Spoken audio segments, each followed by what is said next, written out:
जनपद के अमौली में निपुण भारत डीबीटी कायाकल्प शारदा ऐप, दीक्षा ऐप और अन्य महत्वपूर्ण बिंदुओं पर चर्चा हुई।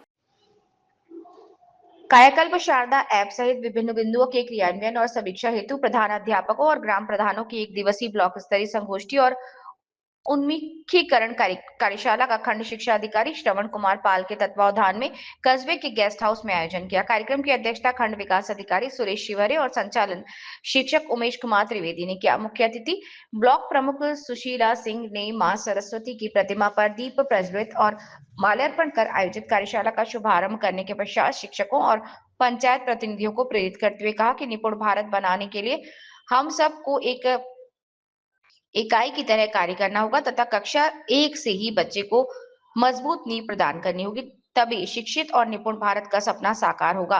खंड शिक्षा अधिकारी ने मुख्य अतिथि को प्रतीक चिन्ह भेंटकर सम्मानित किया। खंड शिक्षा अधिकारी और खंड विकास अधिकारी ने शिक्षकों और पंचायत प्रतिनिधियों से सीधा संवाद करते हुए सरकार द्वारा संचालित विभिन्न योजनाओं की महत्वपूर्ण जानकारी भी दी है।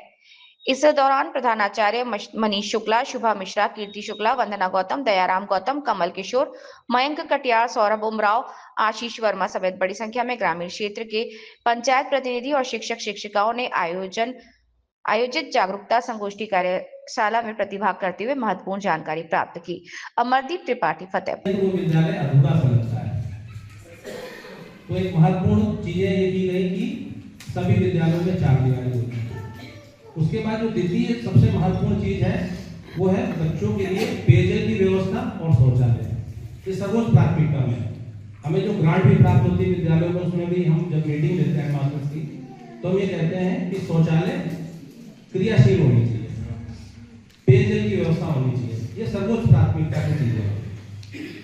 और सबसे महत्वपूर्ण ये जो कार्यक्रम कर रहे हैं इसका उद्देश्य ये कि जो कायाकल्प के अंतर्गत कार्य हुए, ये खुशी की बात है कि हमारा केवल दिव्यांग शौचालय को छोड़ करके लगभग बाकी सभी पैरामीटर हमने संतुलित कर लिए, 100% कर लिए हैं। दिव्यांग शौचालय लगभग 30-32 स्कूल में रह रहे हैं, 177 में। बाकी सभी चीजें हमारी संतुलित है। क्योंकि दिव्यांग बच्चों की संख्या अधिक नहीं है ब्लॉक में, इस वजह से थोड़ा सा ये होगा कि जो बाकी पैरामीटर थे उससे पहले हम लोग संतुलित कर लें। और उसमें बड़ा अच्छा योगदान हमारी ब्लॉक प्रमुख मैडम का और वीडियो साहब का रहा कि जब भी बात की गई तो हमेशा जो है सकारात्मक और कभी भी ये नहीं होगा कि नहीं ये कार्य बाद में देखेंगे तो प्राथमिकता पे कराएगा। वीडियो साहब को जब भी हमने फोन किया कि इस विद्यालय में पेयजल की प्रॉब्लम है या कोई अलग समस्या है तो उसे प्राथमिकता से बात कराया गया, उसे सुना गया। क्योंकि लगभग सभी लोग हैं तो सोचे वो पहले के दिन थे और आज कौन से दिन हमें सरकार के क्षेत्र में आकर के देख रहे हैं, उसके लिए हम भूल प्रशंसा करेंगे अपनी सरकार का जो हमें ये सुविधाएं मुहैया करा रही है। तो हमारा भी फर्ज बनता है कि उनके इस दी हुई संपत्ति का हनन न करें।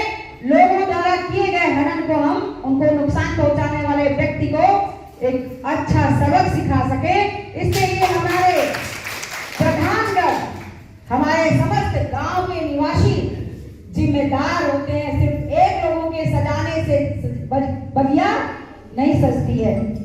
जब आप फूलों की रखवाली करते हो ना तो पौधा कहीं और से लाते हो, बीज कहीं और से लाते हो, इसके बाद अपने खेत में बीज बोते हो तो कोई पंछी ना उसको खा जाए, क्या करते हैं आप लोग? वो एक टांगते हैं ना, इसके ऊपर डरता है पंछी देख करके कि कहीं कोई आ ना जाए, कहीं कोई मार ना दे।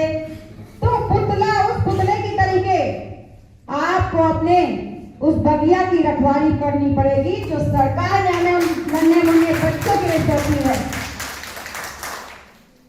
अभी हमारे सरकार ने निपुण भारत मिशन के तहत बाल वाटिका 3 से 6 वर्षों के लिए आंगनबाड़ी में जो टीचरें होती हैं उनसे 3 से 6